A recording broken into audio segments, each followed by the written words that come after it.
थांनाय एलाबारि प्राइमारिनि प्रेसिडेन्ट कमल काकलारि बिथाङा जोंनि बिपिएफ हान्जानि बिपिएफआव जिखिनि खामानि मावदों खामानि मावाखै होननानै बिथांमोनहा बुंदों। आं बिनि सायाव खेंफोरथि होनो लुबैदों। बिथांमोना जाहैबाय मैया दाखालि 3 बोसोर जाबाय बिथांमोना सरकार सालायनाया। जोंनि एलाबारि बिसिडिसिआव बिथांमोना जि मावनांगौमोन बेसांखिनिखौ मावनो हायाखै।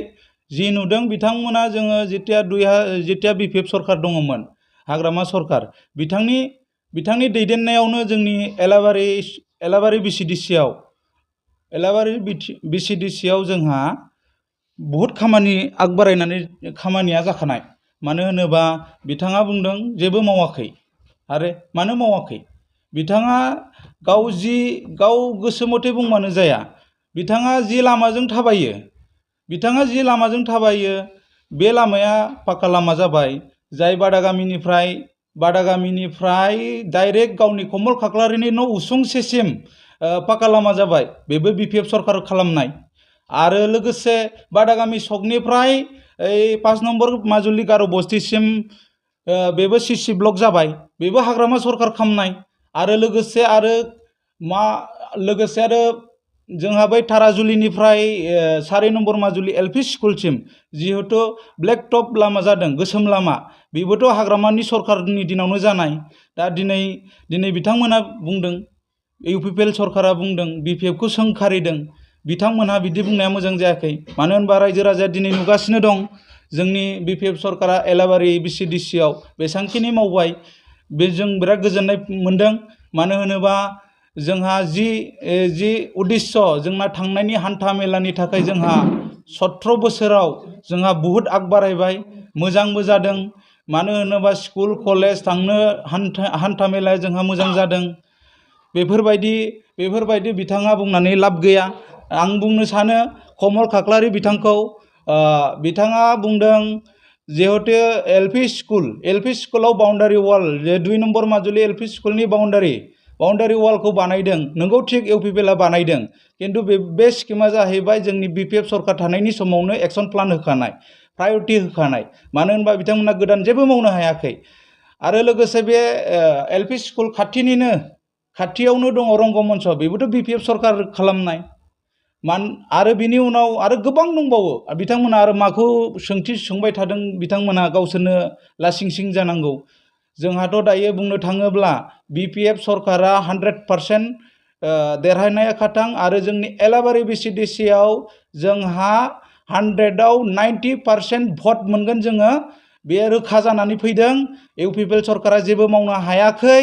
आरो बिथां कमल काकलारिया बुंदों माने एलाबारि बिसिडिसिनि आन्डाराव बिपिएफआ जेबो मावाखै। मानोना बिथाङा नुनानैबो नुयै बायदि जादों। माने बिथांखौ आं मोनसे खोथाजों बुंनो लुबैयो, बिथाङा दंफांनि ससमासो गानोमोन नामा?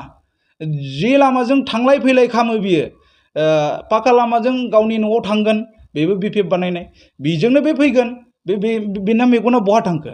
आरो बादामालिसो नामा बिनि मेगना मोनायाव? दा बुंनो थाङोब्ला बिथाङा बुंदों गोदो हाब्रु बिटिसि सुक्ति जायैनि सिगां जोंनि एलाबारि बिसिडिसिआ मा समयसायाव दंमोन, माबायदि सोलिदोंमोन, जोंनि हान्था मेलानि बिखय जोंहा रायजो राजाया बयबो निस्सय मिथिगौ। आरो आं बेखौनो बुंनो लुबैयो। आरो कमल काकलारिया बुंबावदों जे जेन'बा दा बिथांमोना बुंदों हाब्रुनिफ्राय हाद्रि गुफुंलायनाय खामानि मावबाय, सेन्ट ग्रेभेल। आरो जोंनि गामियावथ' हाद्रि गुफुंनायनि लामायानो गैला बर्थमान बुंनो थाङोब्ला। आं दहायनो सिगाङावनो बुंखाबाय, सिसि ब्लक बादागामिनिफ्राय जाबाय, बादागामिनिफ्राय आरो नर्जनपारासिम थांनाय ब्लेक टप जाबाय। आरो लोगोसे आरो थाराजुलिनिफ्राय 4 नम्बर माजुलिसिम पाक्का लामा जाबाय। बेसांखिनि मावनायावबो बिपिएफ सरकार मावनायखौ बिथांमोना नुवासै। दिनै बिथांमोनहा जेबो मावनो हायाखै होननानै बुंनो हायो आंनि गोसोनिफ्राय। आं जिहेतु एलाबारि प्राइमारिनि भाइस प्रेसिडेन्ट हिसाबै बिथांमोनखौ आं सोंखारिदों। आरो बिथांमोना बुंदों 17 बोसोराव अन्थाइ 17थाबो गोलैयाखैनो। आरो जाम्बा जादों नामा बिसोरो? मेगन गैया बिस्रा? जि लामाजों बिथांमोनहा बे खोथाखौ बुंदों बे लामाजोंनो थांनानै कलेज फरायहैबाय। कलेज फरायनानै कलेज फरायनानै बिथांमोना दिनै बेसांखिनि खामानि बिबान मोनबाय आरो मोजां मावनायखौ बयबो लुबैयो मानोना जोंनि समाजाव बयहाबो मोनथाय दङ गावगावनि जोंनि समाजानो रायजो राजाफ्रा नुगासिनो दं एलाबारि बिसिडिसिआव बेसांखिनि खामानि मावलांखो बिपिएफ सरकारा आरो जों बुंनो हायो जों दिनै दाबो उनावबो जों बे फंसे खोथाखौ बुंनो हायो जोंहा जेतिया रिहन दैमारिया केबिनेट मन्थ्रिमोन बिथाङा जोंनि एलाबारिखौ बावगारामोन मानोना जोंनि एलाबारिनिफ्राय 100आव 90% भट मोनोमोन बिपिएफआव बेनिखायनो जोंनि एलाबारिखौ बिथां सार रिहन दैमारिया नायबाय आरो हान्थामेलानि थाखाय मोजां खामानि मावबाय आरो लोगोसे जोंहा समाजनि अनुस्थाननि खोथा बुंदों बिथांमोना जेतिया 2020 सनाव जेतिया सारा प्रायरिटि आसाम दर्शन होननाय मोनसे स्किम होदोंमोन बे स्किमाव जाहैबाय आङो बे समाव बाथौ समाजनोल' अनुस्थाननि खोथा बुंदों बिथांमोना जेतिया 2020 सनाव जेतिया सारा प्रायरिटि आसाम दर्शन होननाय मोनसे स्किम होदोंमोन बे स्किमाव जाहैबाय आङो बे समाव बाथौ समाजनोल' होयोमोन ब्रह्म समाजाव होथ'वामोन बे खोथाखौ लानानै आङो सानबाय सारनियावबो बुंबाय आङो जोंनियाव बाथौ मन्दिर दङ ओरै 4 नम्बर माजुलि बेयावबो आङो बिथांमोननि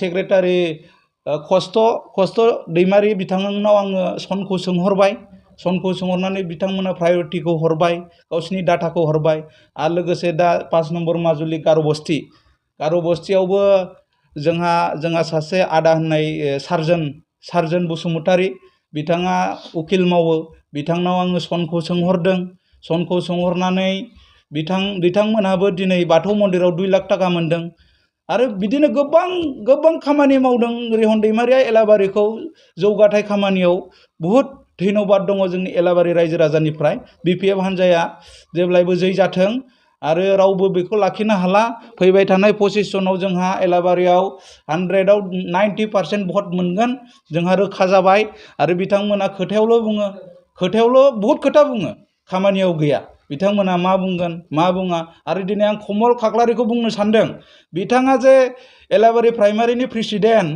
बिथाङा जाहैबाय एलपि पासखौनो जायाखै बिथाङा बोरै एलाबारि प्राइमारिनि एलाबारि बिसिडिसिखौ सालायनो हानो समाजनि नोजोराव सोलोंथाइ बिथिंनि गेजेराव जौगाथायनि लामायाव लांनोब्ला सासे गोरों मानसि बिसोर एडुकेटेडखौ एसेबाबो बिथांमोना प्राइमारि प्रेसिडेन्टखौ होनांगौमोन नाथाय बे एलपि पास जायै मानसि बिथांखौथ' आरो मा बुंनो जोंहा जेन'बा आं आदासो जायो सापस सोमोन्दोआव बिथाङा बहुत खोथा बुङो खुगायावल' बुङो समाजनि थाखाय जेबो खामानि मावा मानो होनोबा बिथाङा सानसेखालि दाखालिसो लोखि फुजानि सिगां 2 नम्बर माजुलियाव 2 नम्बर माजुलिनि समाजनिया गबिन्द बसुमतारीनाव थांदोंमोन थांनायनि गेजेराव थांनानै बिथांमोनाथ' आंथ' बिदि हरनो हाया होननानै बुंबायनो गबिन्द बसुमतारी आंनि खोनानाय मथे ओमफ्राय बिथांमोना बुंबाय ओमफ्राय दा कमल खाख्लारिया जाहैबाय फैसा 15,000 ना 20,000 15,000 ना 20,000 लाबोबाय जाहैदों ओमफ्राय बेखौ समाजनि खामानि मावनो थाङोब्ला समाजासो थांदों नङा होमबा समाजासो थांदों रायजोनि थाखाय मोनसे अनुदान लामा बानायनो होननानै बिथां कमल खाख्लारियासो बे कन्ट्रेक्ट टिका बायदि बेथ' टिका सिस्टेम नङा नालाय समाजनो फैसाखौ गथायनानै होनानै समाजा बेसांखिनि लामाखौ मावगौमोन दा बिस्रा सन्देह दिनै जों मानो होनोबा जों एग्जाम्पल होगोन अमा उरनायाव सैमा गाग्लिनाय बिदै जाबाय आरो मानो होनोबा बिथाङाथ' गोरोन्थि मावो आरो बिथाङा आरो एडुकेटेड मानसिबो नङा आरो जोंहा ओरै चेयारमेन जोंहा बै फंबाय चेयारमेन दङ बेबो भाइस चेयारमेनसो एलाबारि बिसिडिसिआव जोंहा चेयारमेनानो गैया बुंनो थाङोबा दिनै इउपिपिएल सरकारा चेयारमेन पदखौनो गायसननो हायाबा थिसननो हायाब्ला जोंनि समाजखौ बोरै नायसननो जोंनि समाजखौ बोरै डेभेलप खालामनो बेसो आसोल खोथाया आरो जोंहा दाखालिसो 2 तारिखआव जोंहा दाङ'रिया बिन'द ब्रह्मआ बिपिएफआव गावनि गोसो गुदुं जानानै जइनिं जाहैबाय जयनिं जाहैनायाव बिथाङा इउपिपिएलनि TLCC मेम्बारमोन। बिथाङा सरकार थासेयावबो बिथांमोननि सरकारखौ मोजां मोनैलाय BPF आव हाबबाय। आं बेखौ धन्यबाद होदों जोंनि एलाबारि BPF प्राइमारि हिसाबै, आरो बिथां आदाखौ आङो धन्यबाद होबाय। आरो लोगोसे जोंहा बेजों लोगोसे थांदों एलाबारि प्राइमारिनि इउथनि प्रेसिडेन्ट बिथां जेमेन दैमारि, बिथाङाबो जोंनि BPF दोलोआव हाबबाय। आरो बिदिनो गोबां आरो गाबोननि दिनाव जोंहा जयनिं भैरबकुन्द ब्लकआव जयनिं प्रग्राम दङ। जोंनि एलाबारिनिफ्राय 50 जननि बारासो जोंहा जयनिं प्रग्राम जाहैगोन। गोदान मानसि लांगोन, गोदान जयनिं गोसो गुदुं जानानै बिथांमोनहा जयेन जाहैगोन। जोङो बेखौनो खावलायदों बिथांमोनहा जाहाथे जयनिं जानानै जोंजों लोगोसे बयबो मोजाङै मोजां हेफाजाब होलायनानै BPF खौ आरोबाव खनसे सरकार लाबोफिननायनि थाखाय बयबो नाजानांगोन। बेनि थाखाय आङो रायजो राजाखौ खावलायदों। आरो लोगोसे नरजनपारायाव बिथांमोना LP स्कुलनि इटानि खोथा बुंदों। इटा 2000 बिनायाव बिथांमोना समाजावलाय आंनि सिगाङाव बुंदों लोगोफ्रा, मानो होनोबा बिथाङा गबिन्द बसुमतारी, बिथांमोननि गामिनिया गबिन्द बसुमतारीनाव थांदों। दैमाजुलि LP स्कुलनि थाखाय माने स्कुलाव एसे इटा गोनांथि जादोंमोन, बेनि थाखाय अनसुंथाइ बिनो थांदोंमोन जाहैदों। बिथांमोनहा इटाखौबो हरनो हायाखै। आरो बिथांमोना बे स्कुलफोरखौ गभर्नमेन्टआथ' गासिबखौबो मावजोबनो हाया। एक्सट्रायै अनुदान हरनानै माने स्कुलखौ एसे डेभेलप समायना खालामनो होननानै बिसोरनि नरजनपारानि समाजनिया थांदोंमोन। बिथांमोनहा बे खामानिखौ मावाखै। आरो बिथांमोनहा बुंदों, आरो बिथां कमल खाख्लारिया बुंबावदों दे नरजनपारा LP स्कुलाव प्लान्टेसननि BPF सरकारा माने साइन बर्डल' गायो, दंफां फांसे गैया। आरो बे दंफांखौ समाजनि मानसिफ्रा जत्न लाबासो दंफाङा थांनानै थागोन दा। बेयाव बोरमा अमा दाउ, बोरमा अमा सैमा बेफोरबायदि गासिबो बेफोरखौ सिलिंखार खालामलाङो। माने जत्न रायजो राजायासो समाजा जत्न लाबासो जोंनि बिफाङा माने मोजां जागोन आरो माने मोजां बिफां हिसाबै जौगागोन आरो।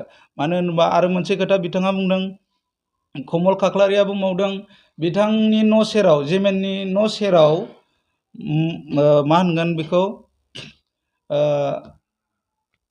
गावनिनो लांगोनानि न' सेरसिम जेथिया गाव उदालगुरियाव थांनो ओंखारो अब्लानो बे बाइक स्टार्ट होजेननाय लोगो लोगोनो पाक्का लामा गागोन बियो। लगे लगे बे पाक्का लामाया सोरथो बानायनायनो? BPF सरकारा बानायनाय, रिहन दैमारिया खालामना होनाय। आरे बिथाङा नुवाखै नामा? बिदिथ' जाया। आरो जोंहा भाइस चेयारमेन, दाथ' जोंहा एलाबारियाव चेयारमेन गैया बर्थमान। भाइस चेयारमेन फाथिनानै दं जोंहा फंबाय सोमखोर मुसाहारि। बिथाङा बुंदों 17था अन्थाइ गोलैयाखै, आरो गावनि न'जोंनो पाक्का लामा जानानै थांदों।